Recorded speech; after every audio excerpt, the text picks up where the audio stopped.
What is going on, guys? Welcome back. Commentary for you. Want to thank my sponsor, Steel Supplements. Link and discount code down in the description. Also, talk about my Glance LED. Listen, if you're a gamer, this is a must-have. There's no two ways around it. Live, premium data, NFL, NBA, NCAA. You don't want to be into sports that day, no problem. Weather, stocks, news, it's got you covered. All you have to do is buy the unit, plug it in, and it works. It is the ultimate companion.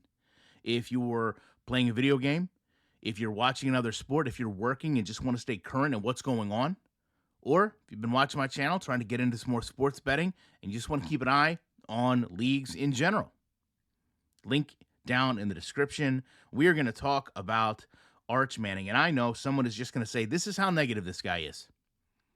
This is his whole life hating on EA. Here they are in just over a week, signing 10,000 athletes. Every hour, athletes are coming to EA and saying, yes, I'll take your $600. Give me a copy of the game and a coupon for a free biggie bag, and I will be in your title. But there's also athletes that aren't. And when there's big names, and trust me, Arch Manning is a big name. If you're playing a football game and there's a Manning that should be in the game, most people are going to want to play with that Manning.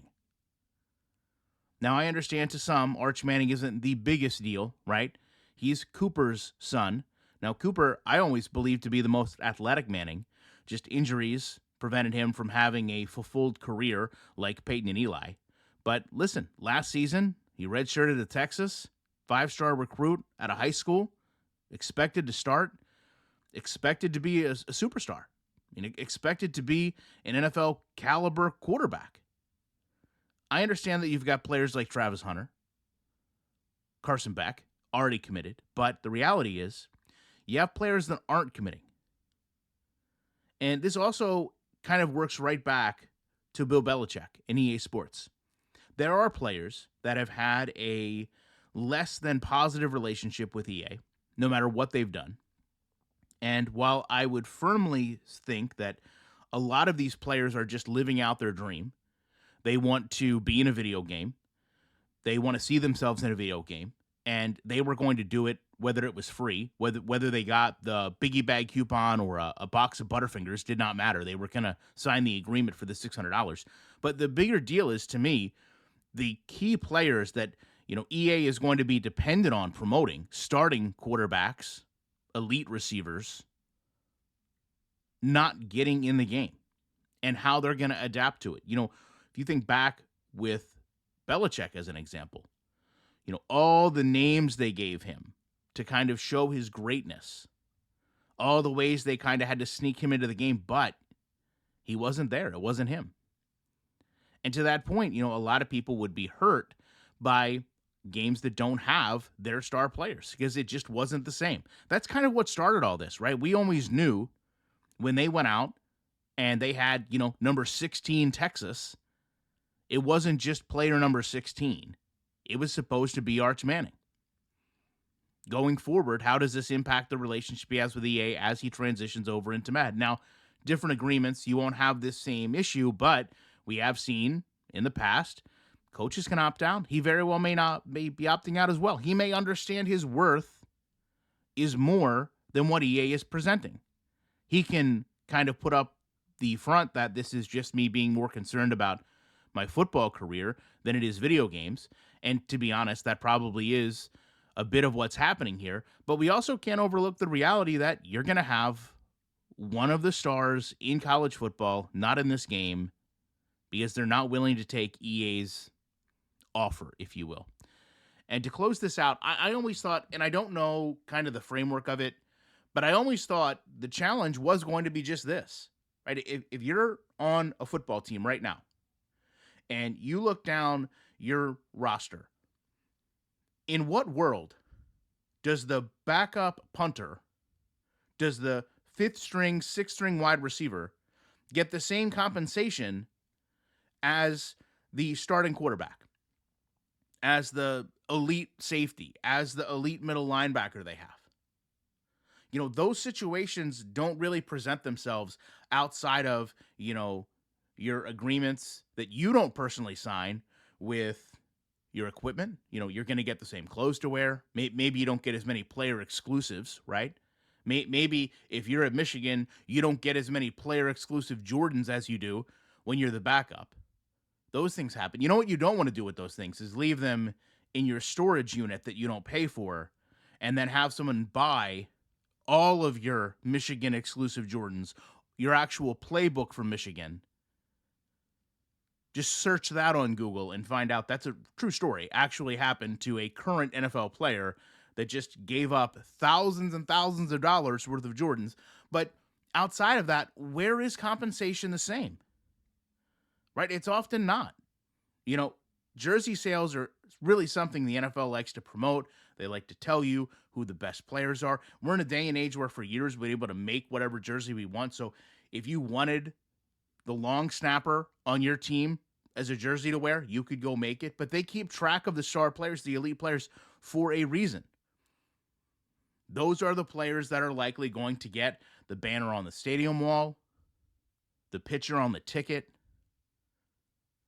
the photo on the program, because those are the players that people are going to see. EA Sports has kind of had to broad brush all this, and many of us have said for a long time, when you try to broad brush anything, you're going to miss some spots. This is one of the spots that EA is going to miss. This is also going to be one of the spots that impacts them as Texas goes on, gets a bowl game, does these things. Their simulations aren't going to be able to show him.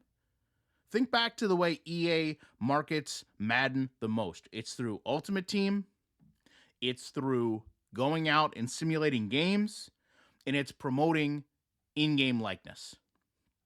They now can't do that with Arch Manning.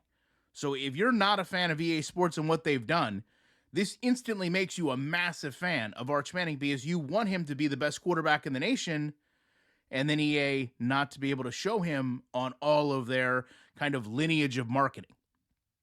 I also think that this is really something that other players can look at and say, hey, why didn't he? What did he see in his worth that maybe I don't see in mine? And I don't think they're going to get on some giant conference call and talk about why they can't do that. But I think this plants a little bit of doubt in everyone's mind of, wait a second, before I sign this over, let me go ahead and actually consider what I'm doing. Let me actually have someone that's educated in these contracts read what I'm giving away and how this can impact me. Because at the end of the day, EA had to make a figure based on a number, which was rather large. So while it's just $600 per player, it's going to be likely tens of thousands, hundreds of thousands, maybe even close to $1 million that they have to pay for likenesses, depending on how many players sign.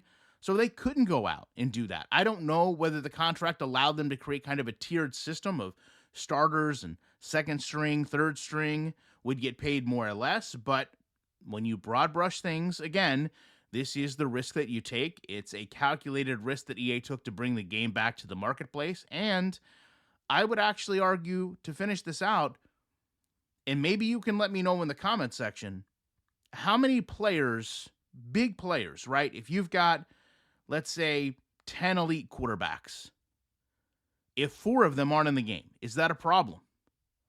If you've got 20 elite wide receivers, and maybe 3 of them aren't in the game, do you not care? How many elite players do you need to lose before you actually care about not having them in the game? Or if it's just your team and your quarterback's not there, you don't really feel like playing as much because you know you don't have the proper experience. I'm sure EA will try to numerically replicate the quarterbacks and players they don't get as best as possible, but still, as we've seen with all unlicensed football games, it's always not going to be the same. I appreciate you watching this video, and you know I will be back later today, actually, with more commentary.